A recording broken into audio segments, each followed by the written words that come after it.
Hello. In the years before the old world returned Warhammer Fantasy Battle to the tabletops of miniature gamers the world over, there was a period where the exploration of the Warhammer Fantasy world was left to companies other than Games Workshop, even though the GW design team was involved throughout. One of the most significant developments in the Warhammer Fantasy world over the last decade was the introduction of the faction Grand Cathay, the first new faction in 20 years or so. And that happened thanks to the creation of Total War Warhammer III. Creative Assembly's Total War franchise has explored many corners of the Warhammer world in its 3 installments. And my guest today is the narrative lead for the franchise, Andy Hall. We talked about the nature of the Warhammer world and the differences that go into designing for it for the tabletop versus video games. We explored the role of a narrative lead and what exactly went into the development of factions like Grand Cathay. I'm Jordan, this is Jordan Sorcery, and today I'm in conversation with Total War Warhammer narrative lead, Andy Hall.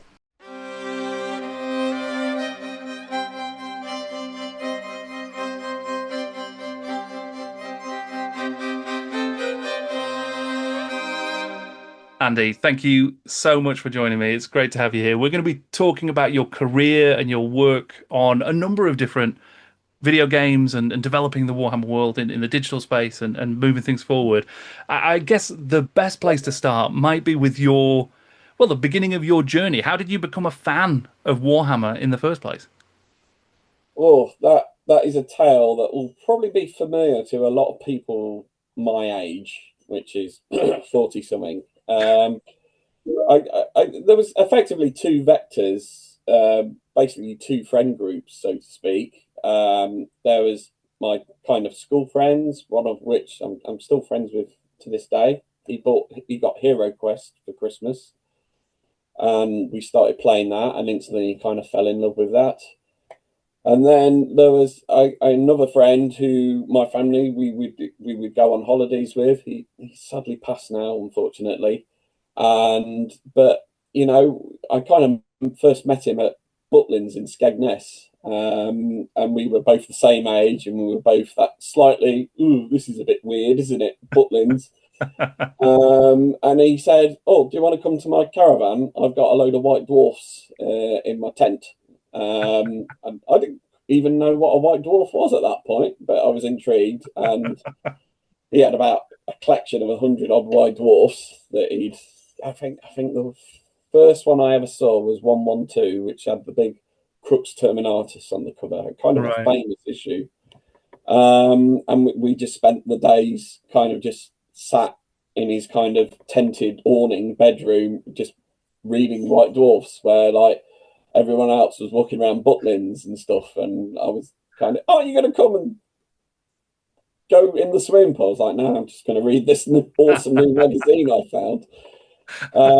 So that was my first kind of contact with the hobby. So we're looking at, certainly late to mid 80s, probably 87, 88, probably 88. And then pretty much from that point on, I've kind of always been involved with Warhammer. Most people obviously grow out of it or get real jobs, but I just kept ploughing on, and here I am at 47, still, creating and linked with Warhammer. Yeah, fantastic. I mean, that is proper packing for a trip, a family vacation, taking 100 white dwarfs. Yes, It's fantastic. Yeah. Maybe it was 50. I don't know. There was certainly a big collection of back issues of White Dwarf, and he bought them and owned them, but he was happy just to carry on flipping through them, and I was devouring them, and we were looking at battle reports, where I first saw people like Jervis Johnson and Andy Chambers and Rick Priestley, who were kind of my heroes. I mean, if I said that to Rick now, he'd completely roll his eyes at me. But where other people's heroes were probably, Brian Robson at that time, or Liverpool, Kenny Dalglish and stuff. My heroes were the guys at Games Workshop creating Warhammer.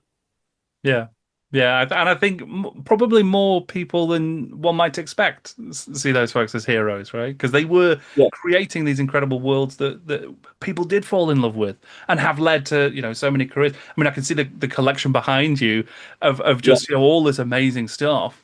Yes, yes, and it's also here at the side, which you can't quite see. Sure. But yes, there's I kind of use that as my reference library for obviously working on Total War when Hmm. I'm working from home. And obviously I've got my games up there, and there's Gorka Morka, the classic, Hmm. and the first Age of Sigmar game, and first Necromunda, Dreadfleet, even the Bugman's board game there as well. Sure. Yeah. Uh, and then obviously I've got my Blood Drinkers there, which you may be able to see. Optimus Prime. I'm a Transformers fan as well. It's not just been pretty much 80s. And some Dungeons and Dragons Lego at the side as well. And my sister's a battle army. So yeah, yeah, I'm surrounded. This is my.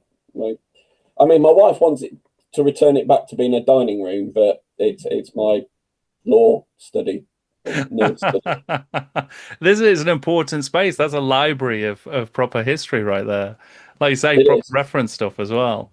That's Yeah, brilliant. I mean, the stuff in here I can't show you, unfortunately. There is some stuff like a Cafe Army book and stuff from, that I'm sure if people knew my address, they would try and break in and get it. Amazing. Well, I mean, this sort of prompts the question then. So, how did you end up working on Warhammer? Like, what led you to Games Workshop? Well, I was a chef for a time, and I kind of went, to certain parts of the country, being a chef. And I was working in Lincolnshire, cooking at a golf course, and I kind of had to make a decision: do I want to keep doing this, and with the terrible pay and the unsociable hours, or do I want to work for my hobby?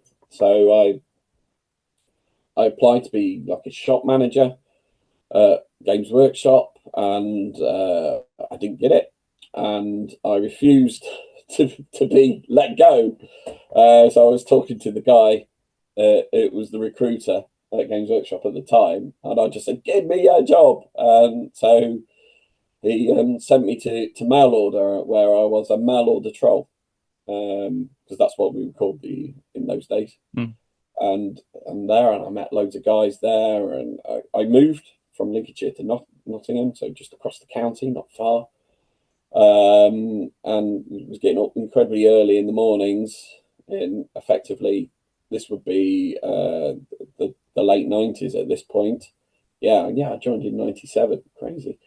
To pack and send mail orders out to customers, and from there I kind of started knocking on people's doors. I got to know Jervis, because Jervis was very approachable, still is, great guy. And at some point he was kind of tasked with creating Fanatic, which people may or may not remember was kind of like a little sub studio that was tasked with kind of supporting, at that point, a big kind of coterie of kind of veteran games, or at that point they were called secondary games.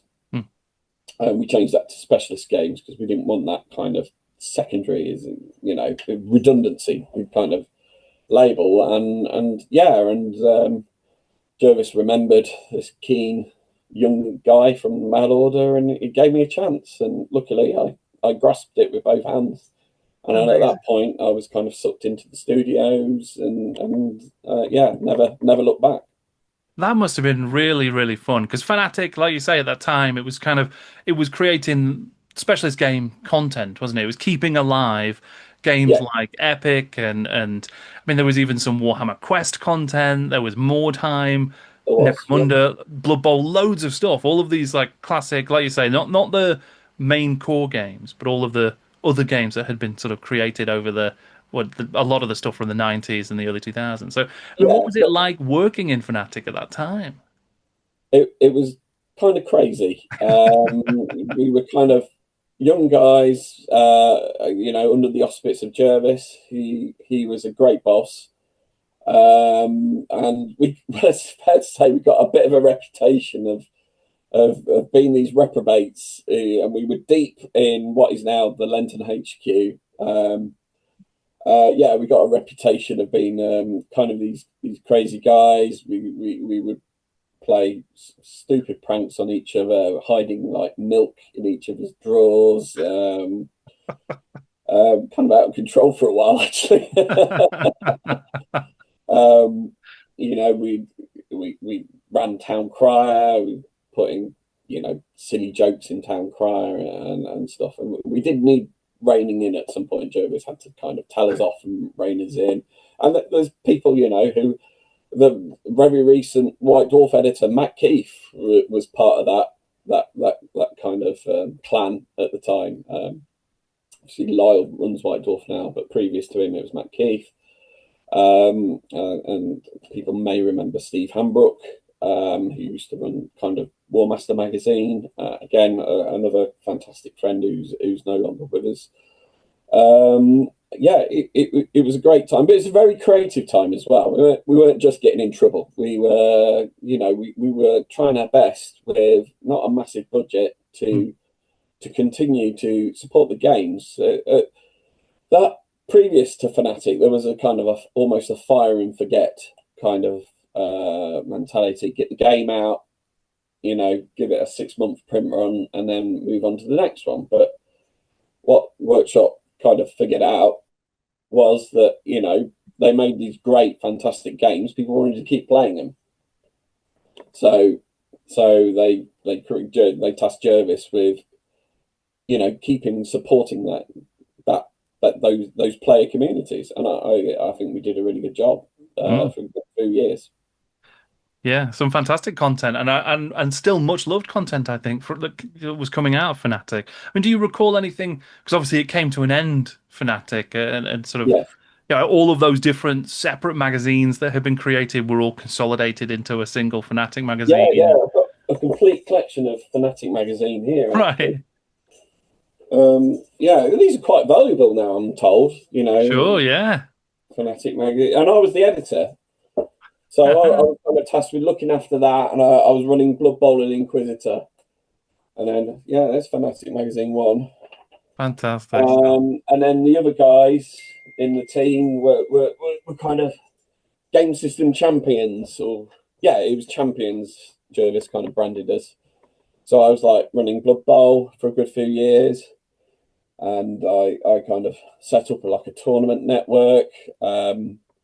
With Jervis, we set up the NAF. So I was like, I'm a founder member of NAF, which is still going on to this day. Right. Which is kind of like, well, as close to the pro sports kind of organization of Blood Bowl. And that's still running tournaments. You know, it became self-sustaining, which was kind of always the plan. And yeah, I ran a few Inquisitor events. I was looking after Inquisitor after that came out. From Gav, who created Inquisitor. Yeah, there were good times. Yeah. Yeah, I mean, and then that obviously once it had come to an end, you did you do anything else at Games Workshop before you moved out into the sort of video game space? Yeah, so it started to come to an end. Basically, the focus switched back to making sure that like the main games were fully supported. Lord of the Rings was also coming in at that point. So I kind of moved across to White Dwarf, and yeah, I was under kind of Guy Haley for a while.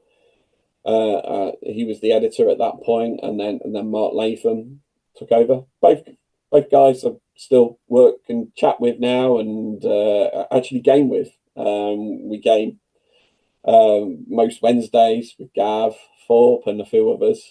So yeah. That's great. I So, bet that's a very fun gaming group. it is. It's Games Masters Mark Latham at the moment. He's got us on this crazy campaign where we're looking after this village deep in Alancia, actually. So there's a key what IP we're kind of dabbling in. Yeah, it's been a great campaign. It's been going for probably 2 years at the moment. That one specifically. Previous to that, Gav was running Judge Dredd, so we were all judges. Fantastic. That's great. That's really, really Yeah, cool. yeah. But yeah, anyway, yeah, we sidetracked there. But that's my phone pinging. But we, yeah, working on White Dwarf with those guys, and it was another great period with Matt Hudson as well, who is still on White Dwarf and will probably be buried into the foundations of Games Workshop HQ because he's been there a long time now. But he's almost like the soul of White Dwarf at this point. I like Matt a lot. Fantastic. Was it quite different working on White Dwarf compared to Fnatic? I imagine it might have been more It was traditional. more traditional. Right, okay. Deadlines were more important. Yeah, it was good. It was hard though. You know, I was generating. I was kind of the head writer there, so I was having to generate like 25,000 words a month. So yeah, and with that, you know, you were writing battle reports. I think I've written about 55, 50, 60 battle reports in my time there. Maybe someone's taken over that record now. It was a record at the time, the most White Dwarf battle reports written. I didn't win many of them. Any ones I was in, I think I won one, maybe two. I remember I premiered my Tau against Owen Reese's Dark Angels, and he absolutely tabled me. So yeah, but you know, Dark Angels were the Codex release of that month, so we didn't mind too much. And my poor Tau, they're currently at the studio at Creative Assembly. We play a lot of games with those at the moment, so they're still about. Oh, great. That's terrific, yeah. So what the next step that you took was from White Dwarf into working on games, onto video games? Yeah, I kind of moved into licensing department, Games Right. Workshop's licensing department, and working there kind of as the brand ambassador. We just coming into a burgeoning kind of era of GW licensing. Space Marine 1 had just been signed with THQ.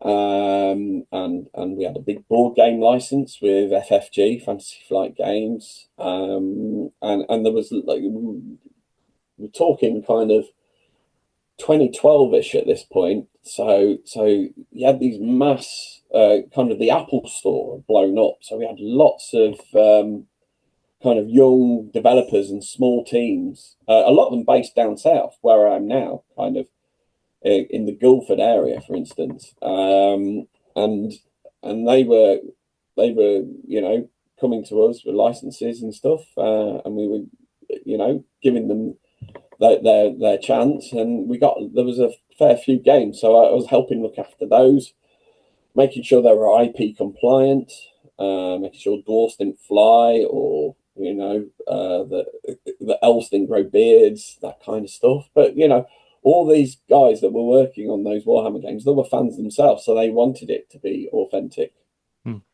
And so yeah, so and through that I got a load of contacts and that, and then at that point, I decided to go out on my own and start freelancing and writing for these guys that I'd made. So I wrote like Warhammer Quest and the Blood Bowl computer games, and I was doing that for a couple of years and doing all right at it,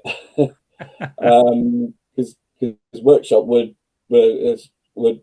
basically put my name forward if they needed a writer or some kind of story or creative consultant. So I was doing that for a couple of years, and then at some point, I had an interview for Creative Assembly, and I joined them. And I was thinking, I'll do that for a couple of years, but you know, 11 years later, I'm still at Creative Assembly, as the lead on Total War Warhammer. The writer and narrative lead, that is, not the actual directorship of the game. Sure. That's a big job. I can only imagine, yeah. Well, just before the Creative Assembly period then, because you did some work with Fat Shark as well, didn't you, on Vermintide? Was that just on the first Yes, one of the Vermintide games? yes, that was Vermintide 1. Right. So I was in kind of in full swing of that when I kind of got the call from Sega and Creative Assembly to join them. So I said I need at least 6 weeks because at that point I was committed to Vermintide, and it wouldn't have been fair to just kind of drop them like a hot potato. Mm. So I got stuck into Vermintide, kind of helping to shape that narrative and creating the characters as well. The Uber's Rick 5. Right. And then I was like, well, I can't continue doing this because at some point I need to focus back on focus on Total War and commit to them. And so I kind of rang up Matt Ward, who another friend of mine who had recently left Workshop himself, and said, did he want to effectively take over what I'd started? And kind of there was a couple of there was a month or so where we were both working on it together. But at that point, kind of Matt took it over and has been working with Fat Shark ever since. You know, he's even today. I think he's posting about the Arbaiti in Darktide. So clearly that working relationship has flourished. Sure, yeah, fantastic. And then, like you say, yeah, so you started with Creative Assembly. What was that when they were just spinning up Total War, Yeah, Warhammer? So they were just getting yeah. started. Weirdly, I was on the other side of the contract negotiations that were happening in 2012. Right. You know, not as any kind of influencer, but I was certainly in the room when that contract was kind of being shaken out. And then yeah, a couple of years later, I was working for them. So I kind of joined when when the game was certainly in production in total for one. So things were happening. A lot of the models were made. The kind of gameplay was in a nascent state and stuff. And I came and working with the game director Ian Roxburgh, who's kind of I've ended up being we're best mates. I don't know how. Because I find him infuriating and he finds me sometimes infuriating. We got on very well, and that kind of creativity is, and you know, obviously, Total War games are productions of hundreds of people. Mm. So I only have a small bit to play really, and effectively, I can work Excel and Word files. So so the real magic, the coding and stuff, that's all done by people far more intelligent and talented than me. Well, I mean, actually, what is the role of as a narrative designer and a lead in that space? Like, Yeah, what does your role encompass there? I mean it's a good question. So it's kind of a role I grew into. Certainly for like the first one, I was there as the writer, but also I kind of got the title lore master because I'm a Warhammer nerd. So those guys were into it and they were playing the games, and some of them had kind of played it from a long time ago, but I was the guy that had been working at Games Workshop for 16 years, so I kind of knew some of the ways. I knew some of the reasonings, like why we shouldn't show kind of innocence in the game and stuff. Hmm. That would always be one of the workshop kind of no-nos. We should competitive troops should, whether that's fantasy or 40k. At that time, that was the policy. So stuff like that. I kind of knew some of the, the backstage stuff about why things were, and that kind of helps us, and it, streamlines the approval process, which always always helps. Hmm. And I knew a lot of people at workshop as well, still do. And again, those relationships are kind of important and key. And it allows us to do stuff like for Warhammer 3, like for Cathay, for example. Once you have each other pretty well, you could probably go into more uncharted waters that a brand new licensee probably couldn't. Hmm. Sure. So would I be right in thinking then? So like one part of that role is if someone's designing a new unit or they want we want to explore this area of the map or add something in, you're then able to sort of place that within the context of the lore and Yes, point out the contradictions and sort of help shape it into something that makes more sense with yeah, established Warhammer background. it's exactly that. And I Right. think certainly more in the earlier days, that role was because again, workshops kind of material is actually very war focused. That's what the army books are about. Where weirdly, even though the games are called Total War, a lot of the campaign layer is actually about building economies, building viable empires. So what does a dwarf trade in?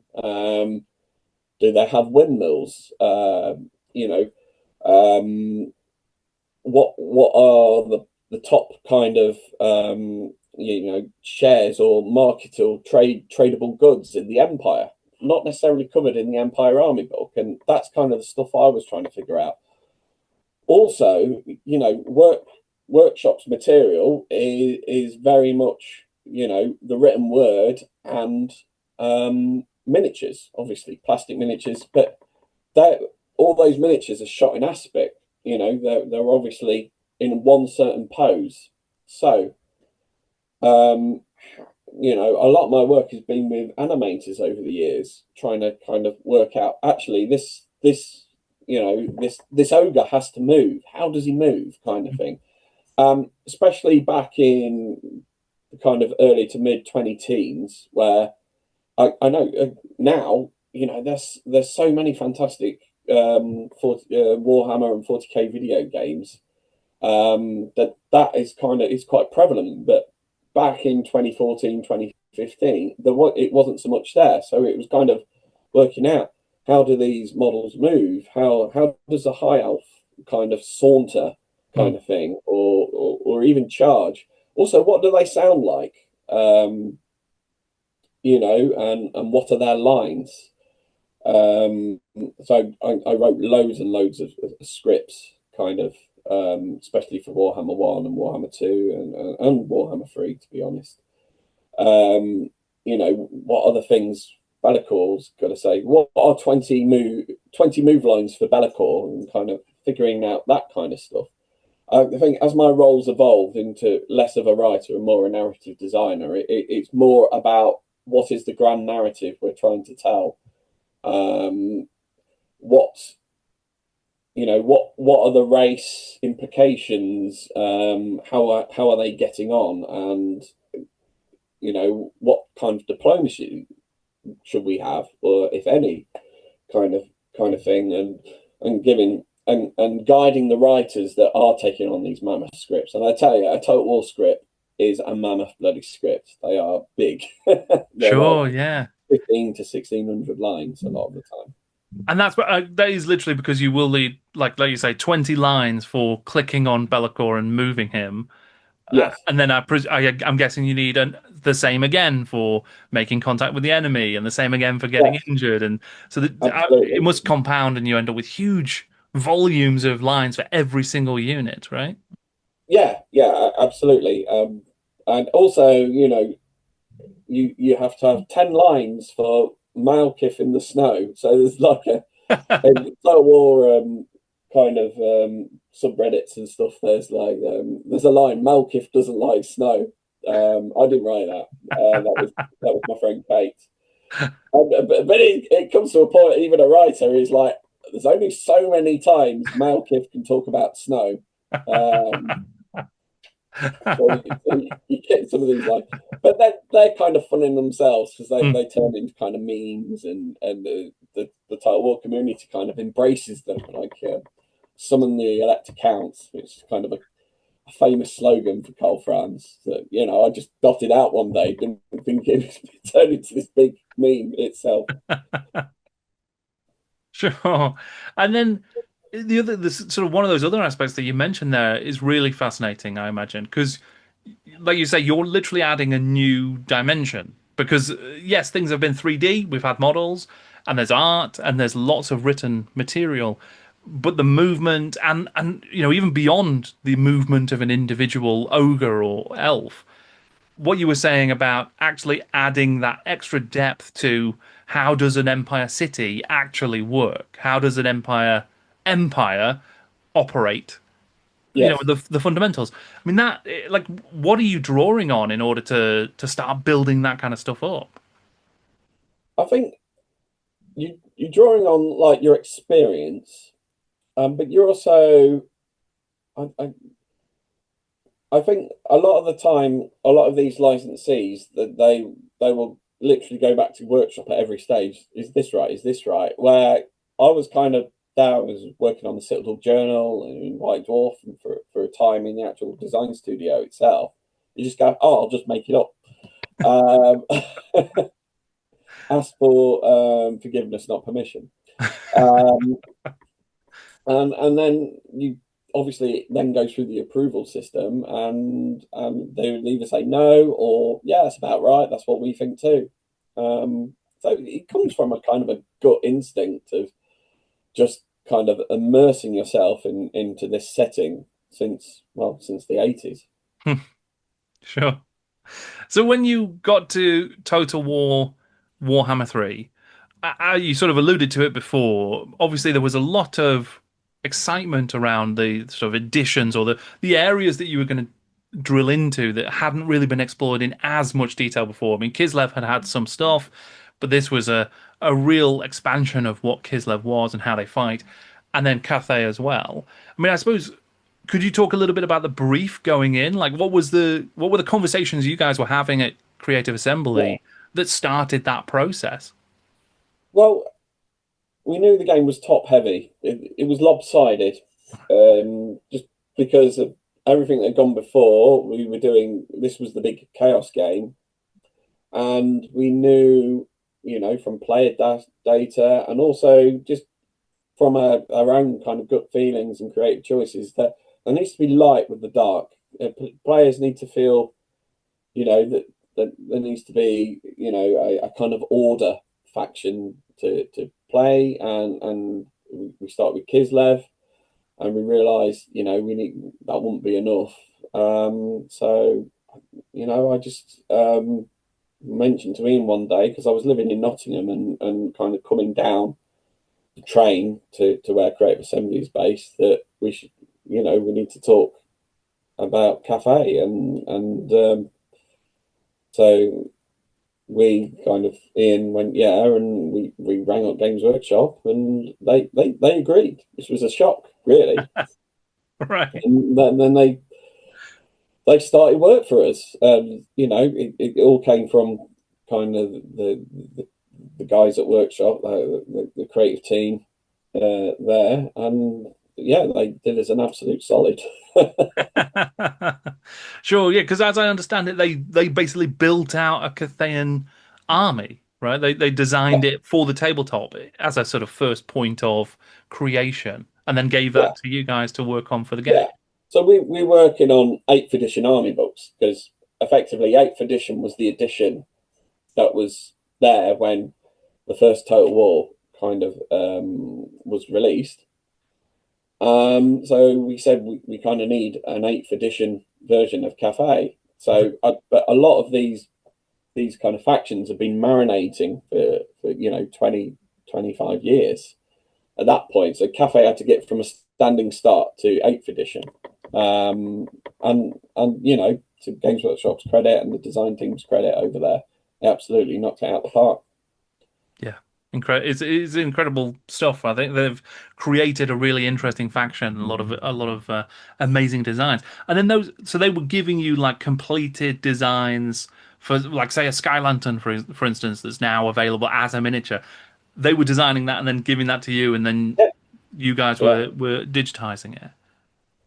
yeah. So they were giving us, the concepts and the army list entries, and we were taking that and doing it like we would have done the Dwarf army list or the Wood Elf army list. Sure, yeah. And then Kislev as well. You sort of expanding that out. Yeah, absolutely. It was the same thing again. Not a full army book at that point, but a whole kind of trove of material that we could use and adapt for Total War. So they were creating it as if they would for their needs, and we were doing a lot what we've always done, which was then adapt it for Total War, and Right. it's worked. Yeah, fantastic. And then building out the story then for the third game. So you mentioned that this was going to be like chaos centric. This was going to be the sort of story of chaos. Yeah, Like what led to that place? Was that just the natural evolution of I think Warhammer storytelling? it was it was a natural, certainly a natural. Yeah, I suppose evolution is the right word. The first game had to be based in the old world. Therefore, we needed kind of, the Empire. They need the Orcs. Dwarfs are in the old world. Um, uh, and then we kind of added in like Bretonians and obviously the Vampire Counts because they're kind of nominally part of the Empire. And then we needed great effects, a greater threat. So we kind of ended that with a Chaos Invasion. And if we had a Chaos Invasion, we needed kind of Chaos Undivided, for want of a better word. And then we moved west for the second game. So we brought in the, Ulfwan, and therefore the elves and the high elves. And there was Lustria as well. And then that kind of left us because that sounds like it was scraps, but it wasn't. That kind of left us with this great kind of morsel in the middle, which was effectively the different chaos gods and the ogres, and then that kind of necessitated made us shift to the east, and therefore we also brought in Cathay to make sure it all balanced out in the end, and that's kind of our magnum opus. Fantastic. I mean, I'm curious, I suppose, just from purely a writing perspective, like how different is it writing for a video game compared to a tabletop game? Um, I think it's more kind of cinematic because the characters that you're writing for are going to be speaking those lines or moving, or so you certainly write kind of screenplays as well as kind of big Excel sheets of script. A lot of our kind of cinematic movies I scripted or had a hand in scripting, so you'd actually write proper screenplays, and again that kind of makes you start thinking about, what is the relationship between Tyrion and Teclis? Are they, completely simpatico, or is there a bit of friction between them? Or, the writing about the different counts, the members of the Council of 13. Again, it kind of allows you to imagine what that is, and hopefully show it as well, and all that kind of vicious Skaven plotting and stuff, which I've always loved, which is why I have a big Skaven army, which is just there, just outranged. That's it. Yeah, it's my Blood in the Badlands army as well. It's another book from my time at workshop everyone seems to like.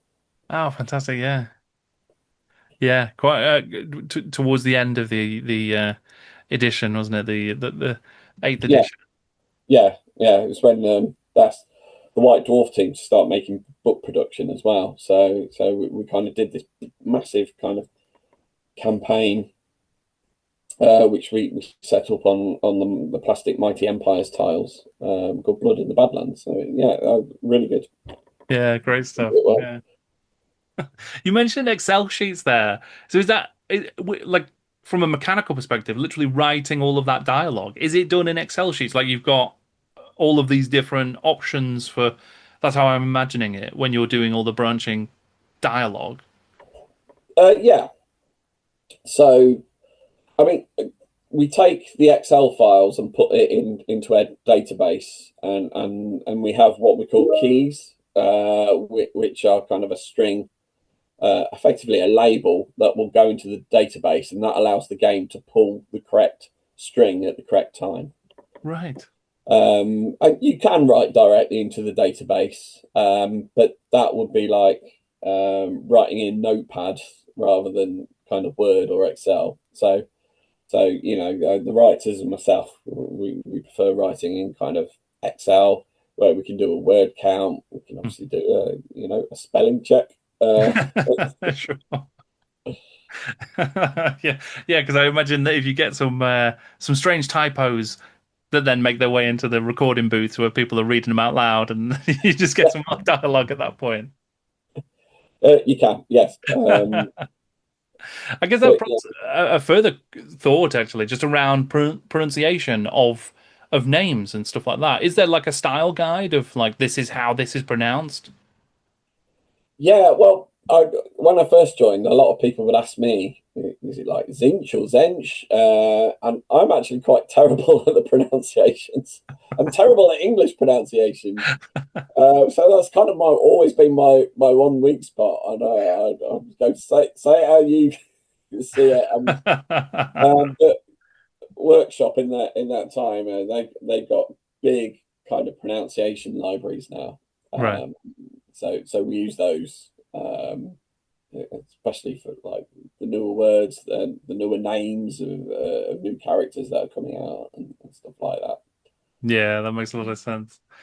More recently, you moved into sort of another new space where you've written a book about the video game art of Warhammer. Could you sort of talk a little bit about how that came about? Yeah. I mean, it's not really a big mystery. One of the guys who I game with, actually, he's kind of in charge of consumer products, and he asked me if I wanted to do it, and DK Publishing were keen to have me, because I've worked on all these different video games, either through Games Workshop or Sega or in my time of freelance. More's the pity, more fool than me. I agreed to do it. So yeah. So I've written this book. It's kind of a celebration of art, really. So I've just jotted down a few words here and there. The real kind of stars are kind of the cool concepts and stuff from all these video game projects that a lot of the time haven't actually been seen before. So you'll be able to see kind of like, what does the Silver Tower look like in the mobile game, for instance, or what were some of Titus. Well, how did Titus kind of evolve into the way he looked? All that's kind of in there. And it's Nicole, who's kind of my editor on the project. So it's one of the biggest books DK has ever done. Now, if you know DK books, they're already quite massive tabletop Oh, books, yeah. Yeah. coffee table books. So this one, to be seen as one of the biggest, it is going to be a monster. Doesn't exist in physical format yet, but all the kind of the working files are done, and so yeah, I'm looking forward to seeing it myself. I've heard it's a monster. You can kill someone with Fantastic. Which sounds about right for a Warhammer book. Yeah, Yes, that's a good. That's yeah, good. absolutely. I mean, I always love going through. So, like when the special edition of a video game is released, and there's an art book or a little booklet of concept material, because I always find that to be like amazing stuff you can use for role playing games. Like, because there's so many brilliant ideas and corners of these worlds that you don't see on the tabletop. Like, there aren't miniatures of everything because exactly like you were saying, you need to in the video game world, you need to explore different aspects of the Warhammer world. Absolutely. Yeah. Yeah. Yeah, and role-playing games are great for that as well. Whether it's a computer role-playing game or a tabletop role-playing game. I think Cubicle 7 holds a lot of the Games Workshop licenses at the moment. And again, they do a great job kind of investigating those kind of areas of the Warhammer worlds or 40k, which aren't always covered in the mainline books. And I think that's some of the stuff I really enjoy. Again, you see a lot of that in the Black Library books. I'm always a sucker for a good inquisitor in a Black Library novel, and then kind of investigating and getting into like the suburbs or the real kind of depths or the underhives of the 40k milieu. Yeah, it's always an interesting one that you tend to see more in say a Black Library book or something like that. But it's the kind of question of like, what would this person eat for breakfast? Because it's such a question that you cannot answer in the Fantasy Battle or the 40k or the Kill Team miniatures games, but is really relevant for so many video games or so many role playing games. Exactly. Those kitchen sink dramas that in the Warhammer world, it's like, what did they eat for breakfast? Was it gruel or was it bacon? Yeah, exactly that. So the book is due out soon, is it? The art book? October, I believe, but you can pre-order it now. I'll do my promo, so go to Amazon or the DK website, and it's there to be pre-ordered. I think it's doing quite well already. Well, I'm not surprised by that at all. I'll include some links in the description as well, so people can go and check it out. But yeah, I mean that's fantastic. So, Andy, it has been really great to chat and to sort of explore a bit of your history, working on so many different facets of the Warhammer world. So thank you so much for joining me. Well, thank you for having me, and hopefully I didn't bore anyone. Oh, not at all. I think it was great. Huge thank you to Andy for joining me to chat about Total War and his career and lots of really interesting stuff from behind the scenes of Warhammer. It was a brilliant conversation, so thank you. If you would like to support my work as a Warhammer historian, researching and documenting the creation of Warhammer games and those by Games Workshop, and speaking to the people who actually made them, then you can do so by checking out my Patreon. There is a link in the description below. Thank you once again to Andy. Thank you for joining us. I'm Jordan, and this is Jordan Sorcery.